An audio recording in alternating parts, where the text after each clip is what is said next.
पीरवसण में अपडेट कंदासीं, जिते बासरनि, औरतुनि ऐं ॿारनि ते तशद्दुद कयो आहे। औरत जो हमल ज़ाया थी वियो आहे, जॾहिं त मुतासिरनि एहतजाज कयो आहे। बासर धुर जे माण्हुनि घर ते हमिलो करे औरतुनि ऐं ॿारनि मथां तशद्दुद कयो, जंहिं सबबि औरत जो हमल ज़ाया थियो आहे। ॻोठाणनि दाहियो आहे। असां औरत खे इलाज लाइ लेटर ॾेई तालके अस्पताल छॾे मीरवा मुंतक़िल कयो आहे। वधीक मामले जी जांच करे रहिया आहियूं, पुलिस जो चवणु आहे। मुतासिर धुर एहतजाज कयो आहे। अव्हांखे अपडेट कयूं पिया पीरवसण मां, जिते बासरनि, औरतुनि ऐं ॿारनि ते मुबैना तशद्दुद कयो आहे, जंहिं सबबि औरत जो हमल ज़ाया थी वियो आहे। मुतासिरनि एहतजाज कयो आहे।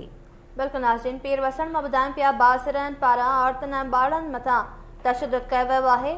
अव्हांखे ॿुधाईंदा आहियूं, तशद्दुद में औरत जो हमल ज़ाया थी वियो आहे, जॾहिं त मुतासिरनि पारां एहतजाज कयो वियो आहे। बासर धुर जे माण्हुनि घर ते हमिलो करे औरतुनि ऐं ॿारनि मथां तशद्दुद कयो, जंहिं सबबि औरत जो हमल ज़ाया थियो आहे। ॻोठाणनि दाहियो आहे। टेलीफोन लाइन ते मौजूद आहे पीरवसण मां KTN न्यूज़ जो रिपोर्टर फयाज़ ज़रदारी। जी फयाज़ ज़रदारी।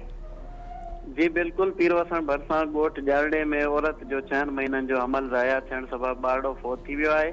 जॾहिं त औरत जे मुड़ुस मीर मोहम्मद जमाली, संदसि ॾेर नियाज़ अली जमाली, फयाज़ जमाली, रियाज़ जमाली एहतजाज करे इल्ज़ाम मणींदे चयो आहे त राति देर सां बख्श अली जमाली जे दौर जे माण्हुनि हथियार साण करे असांजे घर मथां हमिलो करे औरतुनि ऐं ॿारड़नि मथां तशद्दुद कयो आहे, जंहिं सबबि असांजी औरत जो हमल ज़ाया थी वियो आहे। ॿी तरफ़ हमले जे इल्ज़ाम हेठि आयल धुर राब्तो करण ते ॿुधायो आहे त मीर मोहम्मद जी धुर साण करे असां सां जेको आहे बिरादरी मसइलो काफ़ी टाइम खां वठी हलंदड़ आहे। उन्हनि मथां गुज़िरियल ॾींहुं असां पीरवसण थाणे ते FIR दर्ज कराई हुई, जंहिंजी बचाव ख़ातिर हिननि असांजे मथां हमिलो करे औरत जो हमल ज़ाया करण जो इल्ज़ाम मरियो आहे। होॾां पीरवसण पुलिस सां राब्तो करण ते पीरवसण पुलिस ॿुधायो आहे त असां औरत खे लेटर ॾेई चेकअप लाइ तालका अस्पताल ठरी मीरवा मुंतक़िल कयो आहे ऐं वधीक मामले जी जांच करे रहिया आहियूं। जी ठीकु आहे। फयाज़ अली ज़रदारी अपडेट करण लाइ अव्हांजी वॾी महिरबानी।